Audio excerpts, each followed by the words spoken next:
অন্নদাতা অন্নদাতা তোমাদেরই অন্নদাতা।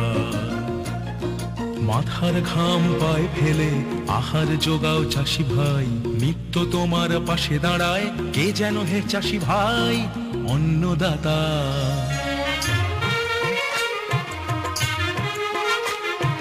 নবপ্রথায় চাষ করিয়া নতুন বীজের খোঁজ আনিয়া অধিক ফসল ঘরে তুলতে সূচনা কে দেয় অন্নদাতা।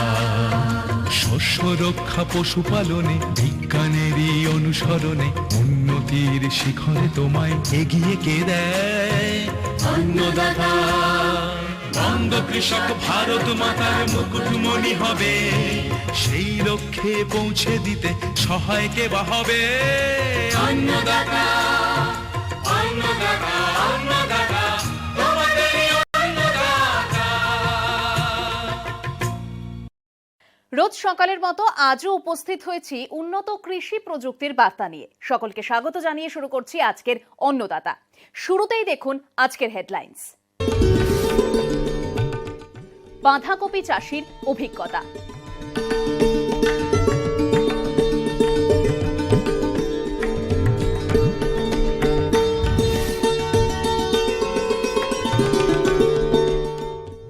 পাট চাষের উন্নত প্রযুক্তি।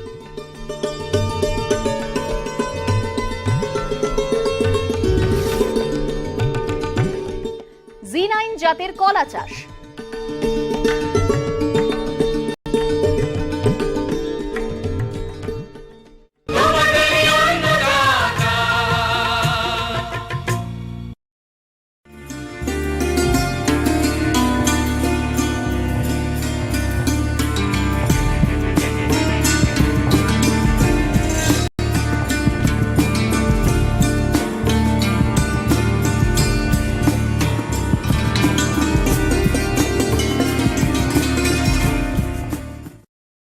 আজকাল সবজির প্রচলিত সময়কাল ধরে বেশিরভাগ কৃষক বন্ধু চাষ করেন না, কারণ তারা বুঝেছেন অসময়ে বা একটু আগে ফসল তুললে লাভ ভালো পাওয়া যায়।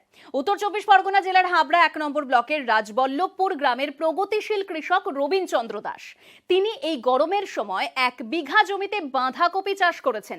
এই সবজিটির চাষে কৃষক বন্ধু তার অভিজ্ঞতার কথা জানালেন। 12 মাসই কপির চাষ করে থাকি, শীতকালেও করে থাকি, গরমকালেও করে থাকি। এই দেখছেন আমরা গরমকালে যে এই কপিটা কাটা চলছে, এইটা চৈত্র মাসের 5-7 তারিখে লাগানো, জ্যৈষ্ঠ মাসের মধ্যে এটা কেটে শেষ হয়ে যাবে। গরম সহ্য করে সেরকম জাত, বিভিন্ন জাত এসছে। তার মধ্যে আমরা এই যেটা দেখছেন এটা হচ্ছে রেয়ার বল, এরকম বিভিন্ন জাত, সুপার ছামার আছে। শীতকালের জাতটা একটু আলাদা হয়। আর আমরা গরমকালে কেন কপির চাষটা করি, কারণ শীতকালে সবাই চাষ করে, সেক্ষেত্রে দামটা একদম তলানিতে এসে যায়, দাম পাই না। সেই জন্য আমরা গরমকালে কপিটা করি। গরমকালে একটু দামটা ভালো পাই, মার্কেটে যোগানটা কম থাকে, ফলে দামটা আমরা একটু বেশি পাই। খরচটা যেমন বেশি হয় তেমনি দামটাও বেশি হয়, ফলে আমাদের গরমকালে চাষ করলে পুষিয়ে যায়। প্রথমে বীজতলাটা ভালোভাবে মাটিটা খুব ঝুড়োভাবে করে নিই, তারপর দানাটা ছড়িয়ে দিয়ে হালকাভাবে হাত ঘষিয়ে নিয়ে বিচুলি চাপা দিই। তো গরমকালে ওই বিচুলির উপর দিয়ে জল দিয়ে ভিজাতে হয়, কারণ হয়তো দ্রুত জোটা শেষ হয়ে যায়। শীতকালে যখন মাত্র 3 দিনে চারাটা দেখা যায়, গরমকালে সেক্ষেত্রে 5 থেকে 6 দিন লেগে যায়। চারার বিচুলি আমরা সরিয়ে দিয়ে একদিন একটু ঝাঁঝরি করে জল দিই, তার পরের দিনই ভরপুর খোলা মেশিনের জল দিয়ে ডুবিয়ে সেচ দিয়ে জলটা বের করে দিই। এখানে 1 মাস 5 দিন 7 দিনের চারাটা লাগালে ভালো হয়, কারণ চারাটা একটু শক্ত করতে হয়, কারণ রোদ্রের প্রচণ্ড টেম্পারেচার, যাতে এই টেম্পারেচারটা সহ্য করতে পারে। বীজতলাতে ছত্রাকনাশক স্প্রে করি, বীজতলাটাই 2 বার আগাছা নিংড়াতে হয়। আমরা শীতকালে যে পরিমাণ সার দিই তার থেকে একটু সারের পরিমাণটা বেশি লাগে। শীতকালে আমরা যদি বিঘা প্রতি 20 কেজি 10-26 বার দানা সার দিয়ে থাকি, সেক্ষেত্রে আমরা এই গরমকালে 30 কেজি দিতে হবে। শীতকালে আমরা যেখানে 1 বিঘা জমিতে 8000 চারা লাগাই, গরমকালে সেক্ষেত্রে আমাদের 6000-এর মধ্যে রাখতে হয়। এটা 65 থেকে 70 দিনের মধ্যে মালটা ওটা শুরু হয়ে যায়। যদি একটা দুটো বৃষ্টি খায় তাহলে 70 দিনে হয়, আর যদি একটানা গরম চলতে থাকে সেক্ষেত্রে আবার 90 দিন লেগে যায়। দেখুন, শীতকালে আমরা যে কপির চাষটা করে থাকি তাতে সাধারণত একটা আধটা স্প্রে করলেও চলে, না করলেও চলে। এই সময় যেটা পোকার উপদ্রবটা অত্যাধিক বেশি, ফলে সপ্তাহে একদিন আমরা এডিও বা কৃষি দপ্তরের পরামর্শ অনুযায়ী যে সমস্ত কীটনাশক আমাদের নির্ধারণ করে দেন সেইগুলো আমরা ব্যবহার করে থাকি। আর ছত্রাকনাশকটাও একটু ব্যবহার করতে হয় বেশি, কারণ গরমে পচন রোগটা আসে। সতর্ক দৃষ্টি রাখতে হবে, পচা ব্লাস্ট আসার সাথে সাথেই আমাদের ছত্রাকনাশক ব্যবহার করতে হবে। কৃষি আধিকারিকরা আছেন, এখন বিভিন্নভাবে হেল্প করেন, তারা যে সাজেশনটা দেয় সেই মতো আমরা ছত্রাকনাশক ব্যবহার করি। প্রয়োজনটা ধারাবাহিক দেখতে হবে। পোকাটা মনে হবে উপর থেকে কপিটা ভালো আছে কিন্তু ভিতরে পোকা লুকিয়ে আছে, সেক্ষেত্রে সতর্ক দৃষ্টি রাখতে হয় যাতে পোকা না আসে, এবং পোকা আসার আগেই আমাদের পোকাটাকে প্রতিরোধ করার জন্যে আমরা নিম তেলটাকে এখন বেশি করে তেলের সঙ্গে ব্যবহার করছি, কারণ যাতে প্রতিরোধ ক্ষমতাটা বেড়ে যায় গাছের। আমাদের যেমন জমিতে প্রচুর পরিমাণে খোল এবং জৈব সার ব্যবহার করতে হয়, যাতে জল ধারণ ক্ষমতাটা জমিতে বাড়িয়ে দিতে হয়। প্রচণ্ড তাপে যাতে গাছটা ঝিমিয়ে না পড়ে, সেক্ষেত্রে আমাদের 6 দিন 7 দিনের মাথায় জল দিয়ে জমিটাকে জো করে রাখতে হয়। 1 বিঘা জমিতে যদি 6000 চারা লাগাতে পারি, তাহলে আমরা আশা করব 5500 চারা যে কপি রেডি করার জন্য, সেই মতোই আমরা প্রস্তুতিটা নিই। আর 500 চারা পচে বা পোকায় নষ্ট করে বিভিন্নভাবে নষ্ট হয়ে যায়। জমি আমরা শীতকালীন যেভাবে জমি সাইজ করি, এখানেও সেই একই পদ্ধতিতে জমি সাইজ করি, কারণ জমি মাটিটা একটু ভালো করে তৈরি করে নিতে হয়, কারণ বারবার যেহেতু সেচ দিতে হয় সেহেতু মাটিটা বারবার পিলিতে নেমে আসে। ফলে শীতকালে আমরা যেখানে 2বার পিলি দিলে হয়ে যায়, গরমকালে সেখানে হয়তো 4বারও পিলি দিতে হতে পারে। এগুলো উঁচু জমি, কারণ নিচু জমিতে সম্ভব না, যে কোনো মুহূর্তে বৃষ্টি এসে যেতে পারে, জল জমে যেতে পারে। শীতকালে যদি 1 বিঘে জমি কপি করতে হয়, মাত্র 10 থেকে 12 হাজার টাকা খরচা হয়ে যায়, তার মধ্যেই কপি রেডি হয়ে যায়। শীতকালে একটা কপি 12 থেকে 1800 গ্রাম ওজন আসে, কিন্তু গরমকালে যদি আমরা ভালো ঠিকঠাক মতো করতে পারি, সেক্ষেত্রে একটা কপি 800 থেকে 1 কেজির মধ্যেই থাকে। বাজারে গেলে 5 টাকা 6 টাকা বাজার পাই, কিন্তু গরমকালে আমরা এইটা নিম্ন বাজার 12 থেকে 18-20 টাকার মধ্যে পাই। এবছর একটু বাজারটা ডাউন আছে, কিন্তু 12 টাকার নিচে না, 12 টাকা 13 টাকা 14 টাকা বিক্রি আছে। গরমকালে 1 বিঘে জমি কপি করতে যদি বিশেষ কোনো প্রবলেম না দেখা দেয়, তাহলে 16 থেকে 18 হাজার টাকা খরচ আছে, যেটা আমরা এই 12 টাকা হারেও যদি বিক্রি করতে পারি, এই 1 বিঘা জমি 40,000 টাকা বিক্রি হবে। ফলে এই সময় লাভটা একটু বেশি হয়, খরচটা যেমন একটু বেশি হয়, লাভটাও একটু বেশি হয়। আমরা পার্শ্ববর্তী যে সমস্ত বাজার আছে, বাগজোলা, বাবুরহাট, চাতরা, গোবরডাঙ্গা, এই হাবড়া, এই সমস্ত এলাকায় বেঁচে থাকি। এখন একটু বিরতির পর থাকছে পাট চাষের উন্নত প্রযুক্তি।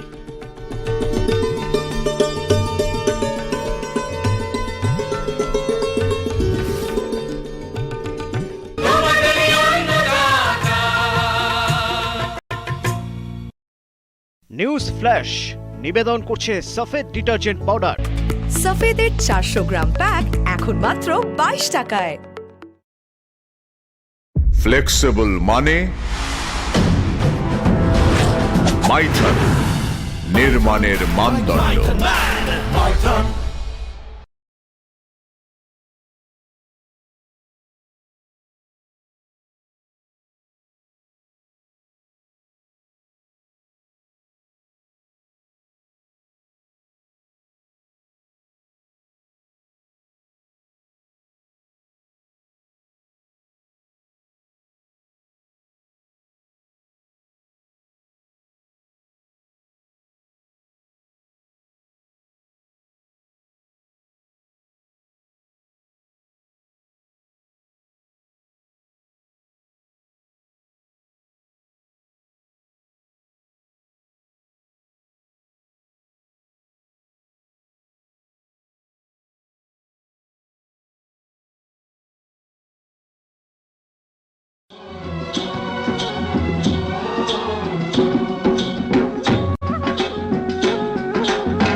বিরতির পর ফিরে এলাম অনুষ্ঠানে।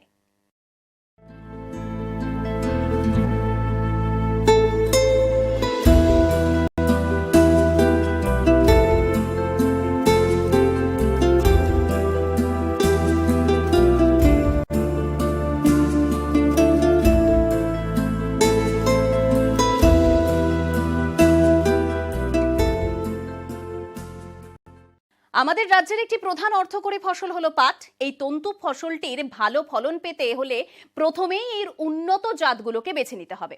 তারপরে চাষের ক্ষেত্রে সঠিক প্রযুক্তি মেনে চলতে হবে। উত্তর 24 পরগনা জেলার বারাসাত 2 নম্বর ব্লকের কৃষকরা পাট চাষে বেশ আগ্রহ দেখাচ্ছেন। এই তন্তু ফসলটির চাষে কোন কোন প্রযুক্তি অবলম্বন করলে পাট চাষিরা বেশি লাভবান হবেন সে বিষয়ে জানালে স্থানীয় সহকৃষি অধিকর্তা বিপ্লব বিশ্বাস। আমাদের এই বারাসাত 2 নম্বর ব্লকে টোটাল পাটের যে কভারেজ সেটা হচ্ছে 1530 হেক্টর। এর মধ্যে কেবলমাত্র পুটুরিয়া মৌজাতেই প্রায় 200 হেক্টর মতো লাইন শোয়িং মানে সারিতে পাট বোনা হয়েছে। বীজ বোনার 21 দিনের মাথায় একটা চাপান হবে, একটা হাত নিড়ানি এবং তার পাশাপাশি আগাছা দমনের জন্য তারা রাসায়নিক পদ্ধতিতে আর কি কুইজালোফাব ইথাইলটা 1.5 ml প্রতি লিটার জলে মিশিয়ে ওরা অলরেডি স্প্রে করেছে। আমরা দেখতে পাচ্ছি যে মাঠে অনেকটাই আগাছা নিয়ন্ত্রণ হয়েছে এবং লাইনগুলো অনেকটা স্পষ্ট হয়ে গেছে। যদি সেরকম জলের সংকট হয় তাহলে সেক্ষেত্রে আমরা চাপানটা ফোলিয়া স্প্রে হিসাবে পাতায় স্প্রে করতে পারি, সেটা ইউরিয়া 20 গ্রাম প্রতি লিটার জলে মিশেও দিকে যেতে পারি। মাল্টি সিড্রো সিড ড্রিলের সাহায্যে কৃষকরা এখানে জমিতে পাট বপন করেছে এবং পার স্কোয়ার মিটার যে নির্ধারিত, যেটা ব্রডকাস্টিংয়ের ক্ষেত্রে 60 টাকা করে চারা থাকা দরকার এবং লাইন শোয়ের ক্ষেত্রে অবশ্যই সেটা কমে যাবে, সেক্ষেত্রে মানে 30 থেকে 40টা মতো চারা আমরা দেখতে পারি। সেখানে বীজের যে হার অনেকটাই কমে যায়। সুধাংশু বলে একটি ভ্যারাইটি, সেটার কিন্তু ফলনটা খুব ভালো, মোটামুটি 35 থেকে 40 কুইন্টাল হেক্টর প্রতি। এই প্রকল্পের মাধ্যমে কিন্তু চাষিদেরকে দিয়েছি যাতে করে উন্নত প্রযুক্তিতে উন্নত জাতের চাষ করে যাতে ফলনটা আর বেশি বাড়ানো যায়। বর্তমান যে চাষিদের কাছ থেকে জানতে পেরেছি যে সমস্যাগুলো আছে, মূলত জুট সেমিলুপার যেটা আছে, ঘোড়া পোকা যে বলা হয়, সেটাই কিন্তু আমরা দেখতে পাচ্ছি, কিন্তু বিভিন্ন জায়গায় পাতাগুলো কিন্তু খেয়ে যাচ্ছে।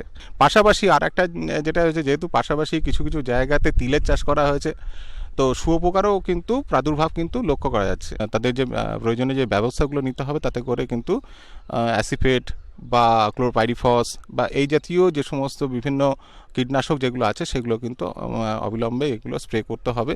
মোটামুটি 1 থেকে 1.5 ml প্রতি লিটার জলে মিশিয়ে স্প্রে করলে ভালো কাজ হবে। মূল সার হিসাবে আমাদের যে রেকমেন্ডেশন হয় যে 5 কেজি মতো নাইট্রোজেন ইউরিয়া মাধ্যমে প্রয়োগ করা হবে, তার পাশাপাশি 25 কেজি সিঙ্গেল সুপার ফসফেট এবং 2 কেজি মতো muriate of potash MOP potash সার দুটো স্প্লিটে দিতে হবে। একটা 20 থেকে 21 দিনের মাথায়, 30 থেকে 35 দিনের মাথায় 5.5 কেজি করে দেওয়া হবে। পটাশটা মোটামুটি 2 কেজি করে দিলে সেক্ষেত্রে আশানুরূপ ফলন পাওয়া যাবে। জৈব সার জমিতেও প্রয়োগ করতে হবে, মোটামুটি হেক্টর প্রতি 5 থেকে 6 টন ছড়িয়ে বীজ বোনার থেকে কিন্তু লাইনে সারিতে বীজ বললে কিন্তু পাটের ফলন কিন্তু অনেকটা বেশি পাওয়া যায়। এবং অন্তর্বর্তী পরিচর্যা যেগুলো আছে, আগাছা নিড়ানি বা কীটনাশক প্রয়োগ, অনুখাদ্য স্প্রে করা, বিভিন্ন অন্তর্বর্তী পরিচর্যা কিন্তু সঠিকভাবে কিন্তু করা যায় এবং এতে কিন্তু যেহেতু সূর্যালোক প্রতিটা লাইনে কিন্তু পাটগুলি সমানভাবে পায় এবং খাদ্য জল সমানভাবে পাওয়ার ফলে কিন্তু গাছের গ্রোথটা, গাছের বৃদ্ধিটা বেশি হয়। গাছের বৃদ্ধি হওয়ার ফলেই পাটের লেন্থটা যেহেতু বেশি বাড়ে, ফলে কিন্তু পাটের ফলনও কিন্তু অনেকটাই বেশি বাড়ে। দেখা যাচ্ছে 3.5 থেকে 4 কুইন্টাল মোটামুটি বিঘা প্রতি কিন্তু পাটের ফলন আসছে। নর্মালি যেটা দেখা যায় 1 কেজি মতো বীজ লাগে, এখানে কিন্তু লাইন শোয়িংয়ের ক্ষেত্রে বীজের কিন্তু হারটা অনেক কমে গেছে, 350 থেকে 400 গ্রাম মতো বীজ কিন্তু লাগছে। পাশাপাশি যে উইডিংয়ের খরচ, একটা হাত নিড়ানি খরচ এবং থিনিংয়ের জন্য একটা লেবার খরচা তো করছে, সেটা কিন্তু অনেকটাই কিন্তু লাঘব করা যাচ্ছে। পাশাপাশি লাইন শোয়িংয়ের মধ্যে অন্তর্বর্তী পরিচর্যা কিন্তু সঠিকভাবে করা সম্ভব হচ্ছে। চাষের কিন্তু খরচ অনেকাংশেই কমেছে, লেবার খরচ মানে শ্রমের খরচটাও কমে গেছে, বীজের খরচ কমেছে এবং সারের যে ব্যবহারটা সেটাও কিন্তু উপযুক্ত করে সঠিকভাবে করা যেতে পারছে। উন্নত মানের বীজ দিয়েছি, আগাছা নাশক হিসাবে কুইজালোফাব ইথাইল সরবরাহ করেছি, পাশাপাশি বোরন দেওয়া হচ্ছে, অনুখাদ্য দেওয়া হচ্ছে, পাশাপাশি আমরা নেল উইডার দিয়েছি পাট পচানোর জন্য। একটা খনন করতে, এক্সকাভেশন করতে যে খরচা, তার কিছু একটা সহায়তা আমরা সরকারিভাবে তাদেরকে দেওয়ার চেষ্টা করছি।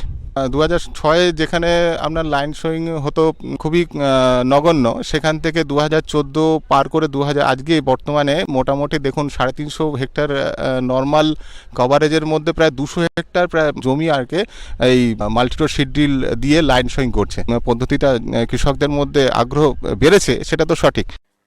পুটুরিয়া গ্রামের অভিজ্ঞ কৃষক তাজউদ্দিন মণ্ডল গত কয়েক বছর ধরে সাফল্যের সঙ্গে পাট চাষ করে চলেছেন। তিনি সারিতে পাট বীজ বুনে চাষ করেন। তিনি এই পদ্ধতিতে তন্তু ফসলটির চাষে কেমন লাভবান তা জানালেন। ফলন লাইনে চাষ করে পার বিঘায় 2 মণ করে বেশি হচ্ছে। আগে 10 মণ হলে এখন 12 মণ। সুবিধা, নিরানোর পক্ষে সুবিধা আছে, নিড়তে কম হয়, দানা খরচ কম হয়, পাট কাটতে সুবিধা হয়। আমি 5 বিঘা করেছি। আগে কত বিঘা? আগে 2.5 বিঘা।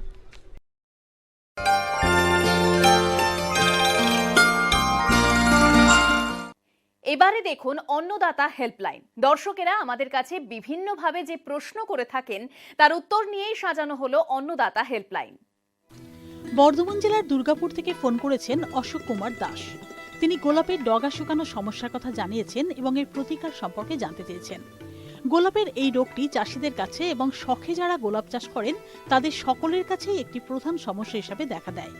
গোলাপ একটি বহু বর্ষজীবী ফুল। ভালো ফুল পাওয়ার জন্য গোলাপের ডাল ছাঁটাই করতে হয়, কারণ ডাল ছাঁটাই করলে বেশি করে ডালপালা গজায়, বেশি ফুল ধরে। আর এই ডাল ছাঁটাইয়ের সময় হয় যত বিপত্তি। এই ডাল ছাঁটাইয়ের পরে কাটা অংশ দিয়ে ছত্রাকের সংক্রমণ হয়ে থাকে। তখন এই অংশ কালচে বাদামি রঙের হয়ে যায় এবং ক্রমশ ডগার দিকটা শুকোতে থাকে।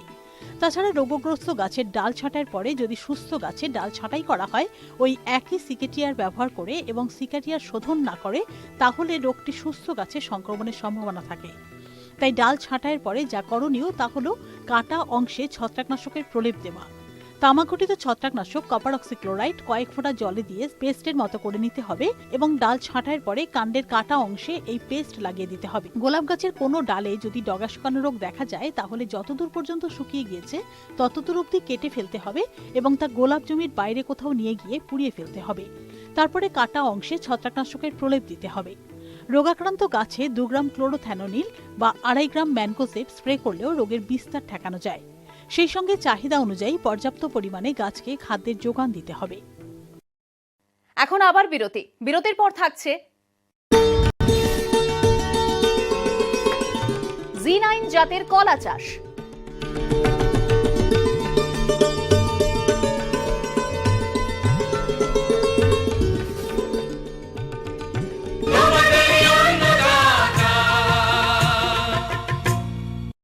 নিউজ ফ্ল্যাশ নিবেদন করছে সফেদ ডিটারজেন্ট পাউডার।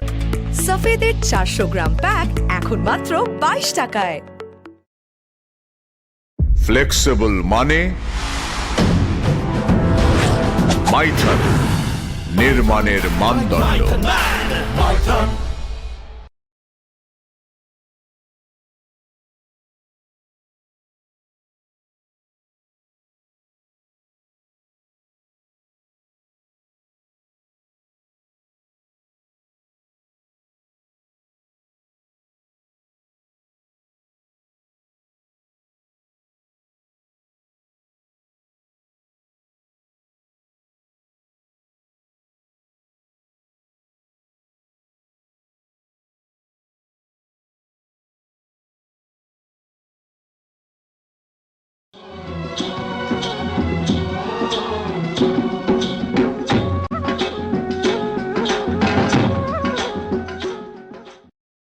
আবার ফিরে এলাম অনুষ্ঠানে।